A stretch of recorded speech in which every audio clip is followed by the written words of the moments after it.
Lambda Phi Epsilon International Fraternity Incorporated. It is the largest Asian interest fraternity in North America. Lambda Phi Epsilon is affiliated with the NAPA and is a former member of NIC. They were founded February 25th, 1981 at UCLA, and they're a social fraternity, and they have an emphasis on Asian American. Their motto is Eta Gamma Epsilon. Okay, so in English, it's leaders amongst men, but yeah, I'm guessing that means something only the brothers of the organization now. The colors are royal blue and white. The mascot's a dragon, and the philanthropy is National Moro Donor Program. They have 68 chapters, and they have 10,000 lifetime members. Their nickname says L5E or LFE, or I think that's, their letters in Mandarin. But yeah, kind of like the cultural part of that. That's nice. That's sick. Like that part of the nickname. The headquarters are in Los Angeles, California. And here's their website if you want to know more or, join them. They were formed in UCLA, noting that Asian fraternities and sororities at the University of California campuses were recognized only as service organizations due to their membership's focus on specific Asian groups and exclusion of other ethnic groups. The founders aim to create a fraternity that transcends the traditional boundaries of national organs, bridges the gaps between those communities, and is recognized by the Greek community at large. Lambda Phi Epsilon's vision is to be preeminent international Asian interest fraternal organization, and to provide leadership, philanthropy, and advocacy. Lambda Phi Epsilon's vision is to be a preeminent international Asian interest fraternal organization and to provide leadership, philanthropy, and advocacy in the community.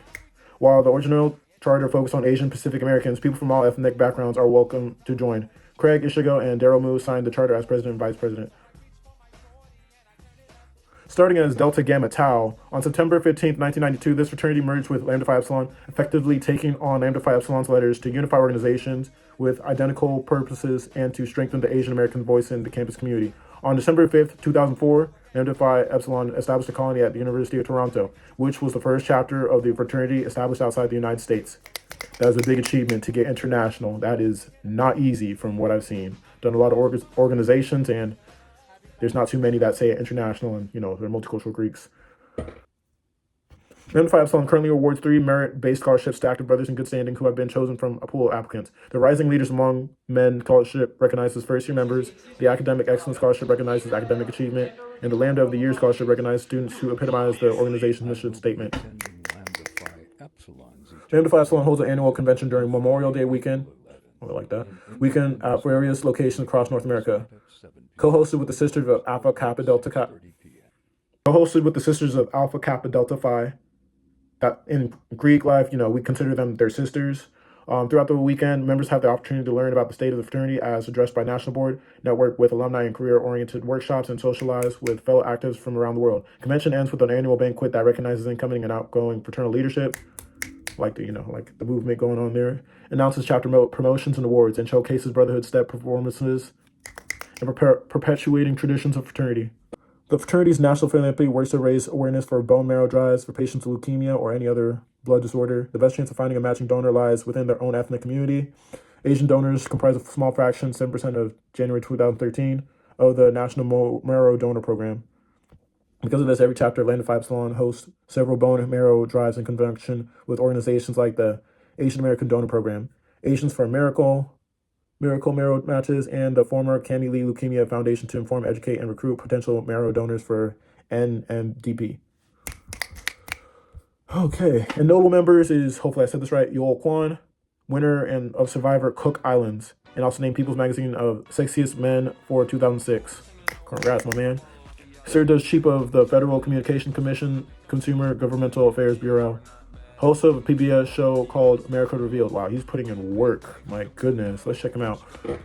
Yoel Kwan.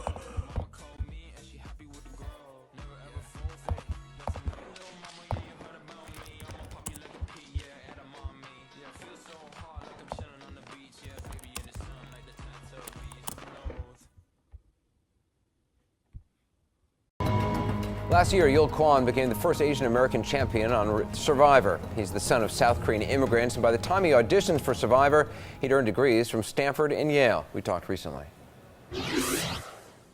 You went to school to be an attorney. What kind of pressure is there in many Asian American communities to go to law school, to be a doctor, to become sort of a traditional profession like that? There's a huge amount of pressure. In my case, actually, I didn't go to school to become a lawyer initially. My dad wanted me to get a PhD in something really hard like math or physics. And he was actually very disappointed when I didn't go for that and went to law school instead. Are you serious? He was disappointed when he became a lawyer? Yeah, wow. No, you know, my parents came from a very different culture. So they grew up in the aftermath of the Korean War. And for them, academics was a key to getting out of poverty and to having success. So when they immigrated to this country, you know, they basically wanted me and my brother to study all the time. I think my parents were concerned to some extent that we might face discrimination in this country. So they didn't want us to pursue a career path where our success would be dictated by our social skills. They wanted us to do something where we could produce objective, quantifiable results like science or engineering. How did your parents, and many parents from that generation, define success? I think success is defined monetarily, but in a lot of Asian cultures, social status is also very key. And what sort of professions were taboo? Well, you know, my parents always taught me that smart kids got PhDs and became professors, dumb kids dropped out of school and became politicians, or worse yet, actors. So in my case, you know, when I went to law school and told them I wanted to get involved in political activism, they're mortified. And when I told them I was going to go on a reality show, my dad almost had a heart attack. Now that you... He does. I mean, he was concerned because he thought I was throwing away my career and all the schooling. He didn't understand why he would come to this country to give opportunities for me and my brother and had flushed it down the toilet. But I think for my father, you know, seeing me on the show and seeing what kind of person I was and seeing a side of me that he hadn't seen before when I was growing up really opened his eyes. And so it's really brought us closer together. How do you carry forward